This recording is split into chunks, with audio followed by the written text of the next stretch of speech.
Good day, everybody. This is John Scarborough. We've got kind of a nasty rainy day today, so I'm inside the shop.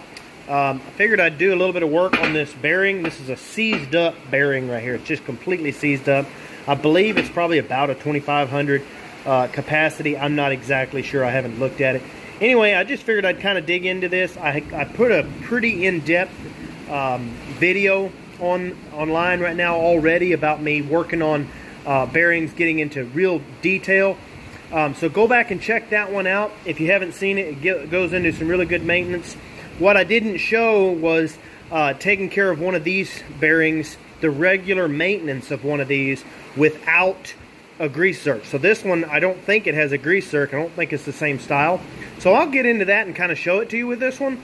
But also, this bearing is completely seized up, so I don't really know what to expect in this bearing. So y'all can just kind of follow along if that's something you're interested in. If you're just looking for general maintenance, go back there and check on that video and just look at that one. You wouldn't even have to finish this video. I know that that's not really what this video, like what this channel is about. It's stuff like this. It's about making a living at home. But part of what we do for making a living at home, with our time that we have, we actually maintenance a lot of our stuff in our shop. We take care of a lot of the stuff on the farm and for the farm. Like for instance, this trailer out here, this is for us to go, we're getting ready to go to a market tomorrow with that trailer. So with that, we have a lot of different things that goes with our business, and we take care of that kind of stuff. So I figure it kind of does go hand in hand with it, with what we do. So if it's something you're interested in, feel free to ride along, and if not, then go check out that other video. So let's get right into this.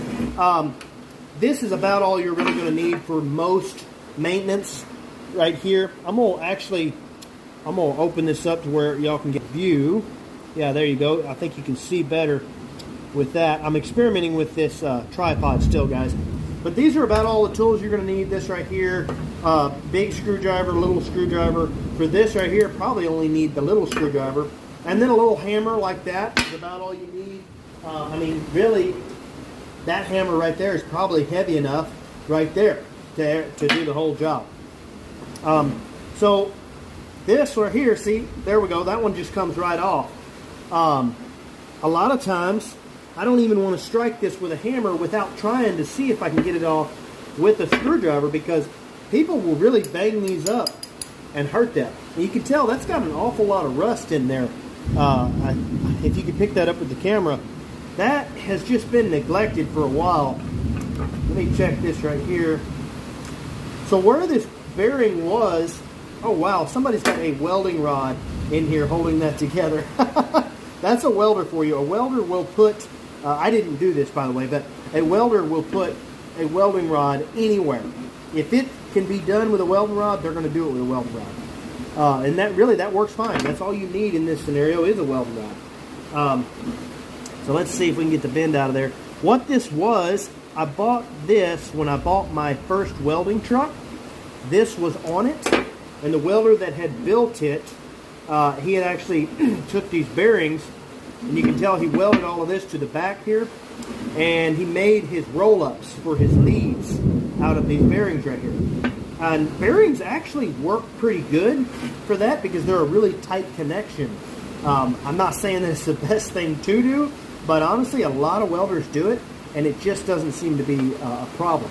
Okay, so the one thing I did forget in the tools is you do need some kind of a socket or a larger wrench or something like that.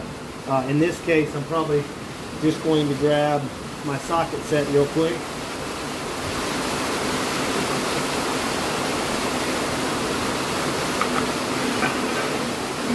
You definitely do not need larger sockets like these.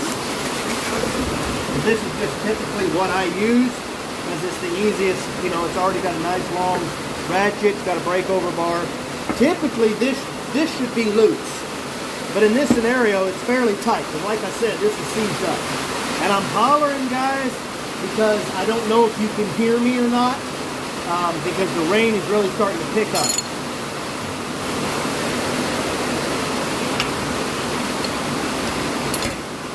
Okay, so I got the right size there.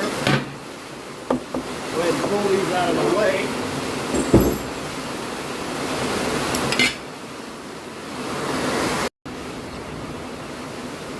So the rain actually picked up really, really bad, so I paused the video for just a minute. I went out there and took all this off, and, you know, put it in the vise and everything, got all that out. And while I was doing that, this freed right up. So I would say this bearing is probably really good. I don't know if this just got a little bit, if somebody over tightened that or what. Like I said, this was tight when I got the truck. It was tight like that. So someone could have just over tightened that bearing, and you know, and that's one reason why you don't want to over tighten that. But I think this is all going to be fine. It's definitely going to want to be cleaned up. I mean, that grease looks awful. But these bearings, these should be good bearings. This should be a good shaft and everything, because this has never had any real strenuous work on it. It's just been used as a roller the whole time. So we know good and well it's never, probably never even, I mean, maybe 100 pounds on it at all, you know, the whole time. So I think there's high hopes if I choose to use it for that. This also does, if somebody's looking for some type of a roller, a lot of times you can find these smaller axles like this at the scrap yard. You can go to your local scrap yard, and I'm not talking about a car yard where you find old junk cars. I'm talking about an actual scrap metal yard. Really having trouble getting that bearing to slide out of there. But if you go to a scrap metal yard, a lot of times you can find these. I'd look out for that, because that's some decent axles, especially if you find a bigger axle than that. Alright guys, I'm sorry the rain keeps picking up real bad. So I ended up just turning this over and giving it a couple of good whacks with the hammer, and it loosened up. And then of course this is sitting on here all the way up in there, and so I just held it all up and just lightly whacked around there. You want to be kind of careful, and got it to slide right off. That seal, that's your rear seal. That insets right there. That come right out of there. In this case, a lot of times you'll see two different size bearings, but in this case, both bearings are the exact same. They look to be the exact same diameter. This is a really bad scenario. Typically, for me personally, I don't know. Like I said, these are all just how I do it. I'm not telling anybody what is the appropriate way to do this, but this is what I do, and it works good for me. You figure out what you want to do for yourself. But so these are such a bad case. I mean, that grease is nasty. It's dirty. I'm going to go ahead and give this a deep clean. So I'm probably going to get all of that grease all the way out of there. I don't think there's any reason to replace these. These are still tight, solid bearings. I'll look over them again once I clean them all up. If I was planning on putting this on a trailer, I would just go get new bearings, because I doubt they cost that much. But I'm probably only ever going to use this either as a roll-up again, or I may use it as a farm trailer or something like that. I haven't decided yet. I have thought about building a trailer for my sawmill. So if I do that, I may just use these axles too. So anyway, if I do something like that, I'm not too terribly worried about it. So for now, I'm just going to clean it up, kind of give you the whole process. But I'm going to pause, and I'll come back once it's all cleaned up. I am going to clean that shaft, so I'm going to show you all that. But then we'll come back once we're ready to reassemble everything.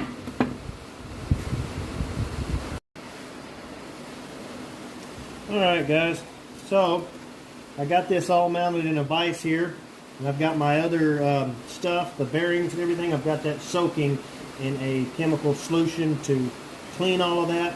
I'm not exactly sure the correct way to do that. If you did have some bearings, typically if you're just rebuilding something, you don't even have to clean all that grease off. But in this scenario, this was so bad I had to clean all of this out. In that scenario, I'm not actually sure the correct way to do that. So I'm not going to tell you the right way to do it. I'm going to just tell you what I'm doing. I've actually just put it into a chemical solution to clean it all off. But that's just because I don't have, I'm not planning on doing this, putting this anywhere other than, like I said, around the farm or something. So it's not going to be that big of a deal. But if I was planning on using this, like I said, I'd probably just go buy new bearings and repack those bearings. All right, so there may be a little bit of shaking on the camera here. In fact, I think I'm going to try to move the camera to where it's not shaking so bad. All right, guys, maybe that'll be a little bit more stable. I'm just going to use some of this emery cloth right here. This is some really good stuff to keep around. All I'm going to do is just give that a good sand and clean it up. If it was really bad and had some bad burrs or something, I would touch it up with a file. But if you really got to work it over too much, you might need a new shaft. Typically, you can just work it over with this just fine, and it's perfectly fine. So I've already got a piece done here. If you've never done this, all you want to do is start off in there.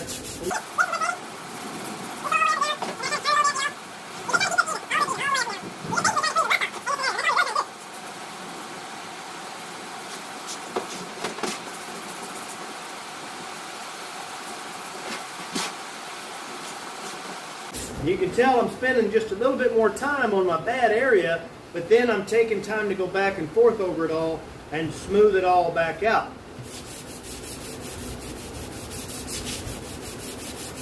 And I'm not really pressing that hard. I mean, sometimes you can put some pretty good pressure on it.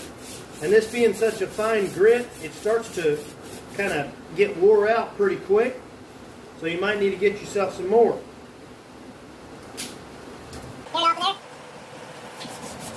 So now I'm going down just a smidge, and I've gotten to where it's pretty close to being smooth. That's pretty close. It's a pretty gnarly looking right there. But this little middle section right here is not actually where the bearing sits. That's just where the grease actually sits inside of it. That bearing has been sitting for a long time without being used at all. I'm going to say that grease, there's no telling how long that grease has been in there. It may have been in there for 20 years or more, just sitting in there. So the main thing is that where the bearings themselves are going to sit is actually looking really clean. I'm gonna clean that up the best I can, but I'm not gonna worry too much about that because that is just a void, basically a cavity for excess grease to sit in. So I'm gonna just kind of smooth it over at this point.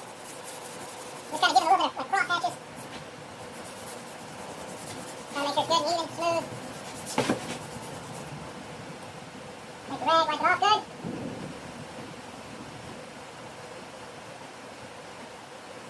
And that should be good and clean and ready to go back together. So once all that stuff is all cleaned up and ready to go, we'll cut. Alright guys, so I finally got it all cleaned up.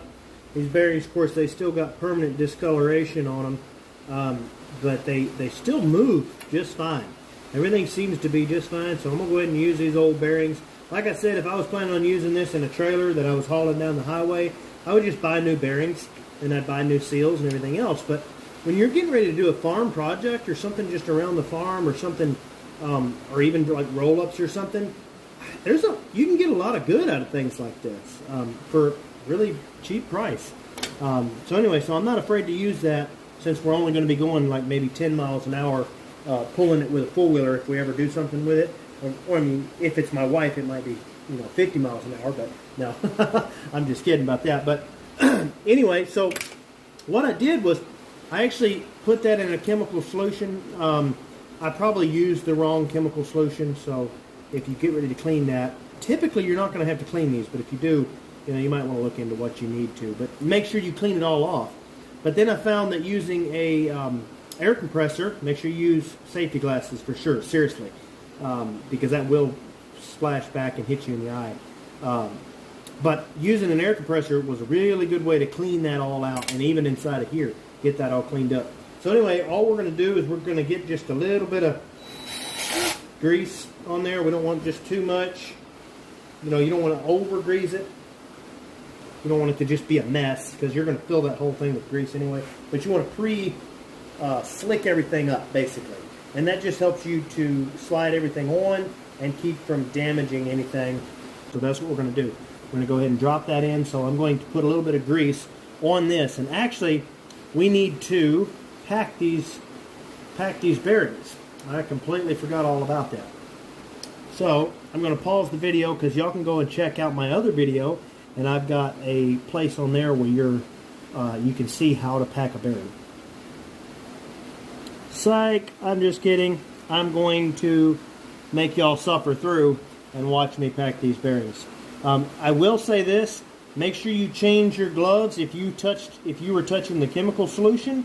Change your gloves as well, because you don't want to get that chemical all over everything after you get everything fresh. If you haven't packed the bearing, make sure you push it in from the big side, and then make sure it all goes in from the big side over here, not from the small side.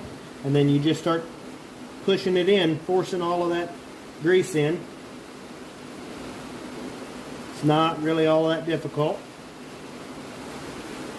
And you can see it as it starts to come through and protrude through that other side. And you'll know that you've gotten it all the way through.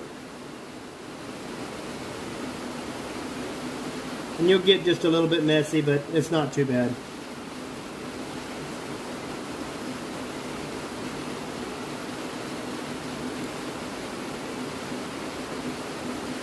Alright, that one is packed. So then I like to just take a little bit extra, kind of go all the way over it like that, and then I like to take a little bit and put it on that race inside there. I did clean the race in there. I cleaned it real good and actually hit it with some emery cloth as well. I'll drop that bearing down in there. And before I clean my hands, I'm going to go on ahead and pack this other bearing. For anyone who is bored, I apologize.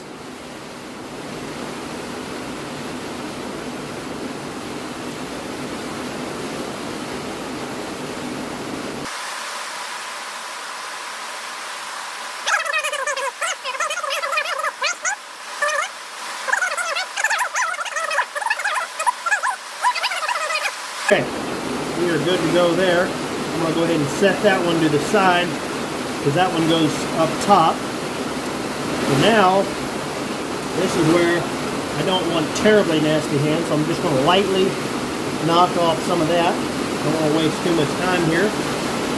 Make sure that's set. And I like to put a little bit, just a small amount of grease on that. Now, this is something, ordinarily I would always go get a new seal. If I'm, even if I don't change my bearings out, if I ever take that seal out, I mean, it does not cost very much money. Even with the inflation that we have right now, it does not cost very much. So I would go get a new seal typically.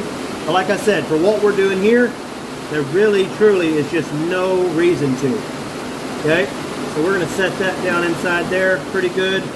And then I'm just going to lightly tap it in. Lightly. Don't want to go too heavy. Get that right in there, and then when you slide this down over, be careful because you don't want to hurt that seal. You don't want to damage it. You're going to have to snug it down on there to get it all the way. I'm not working with a bearing with a greaser. I will wait to put that in until after I've pre-filled this with grease. Okay, so I'm going to actually wipe my hands clean here. So I will pre-fill that up. Because otherwise that's just really not going to get enough grease.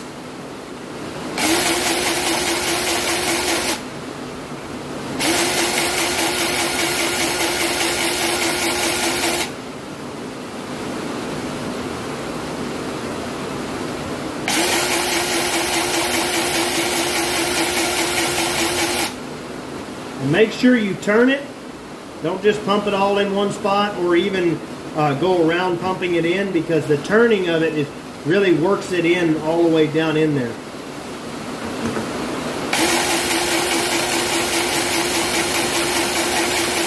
I like to pack it full pretty good. And then I'll grab my bearing, force that last bit down in there. Pretty good.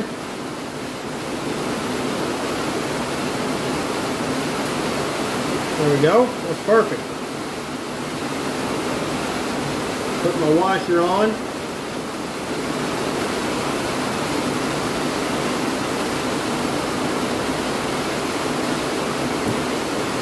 And then take your cap put any of the last bit of the extra grease, put it on the inside of your cap. Especially if you don't have one with a grease zerk that's on there and it gets grease in there, because that'll help with corrosion and rust on the inside of your cap. So I'll grease that up good. Put my pin back. Well, I got to put my castle nut back on.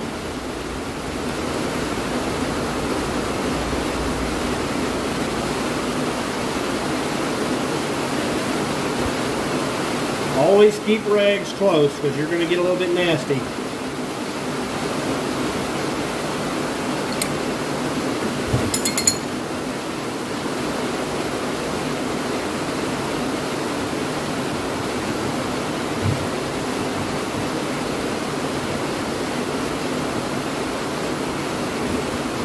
Like I said on the previous video, I like to get it kind of snug. And that just helps to seat everything in good. That's just me personally. I'm not telling anybody how to do it. You might want to look up some specs. Okay, and I loosen it off a little bit. There we go. So it can move nice and free. Oh yeah. Now I got to find my hole. There we go. Put that pin back in there.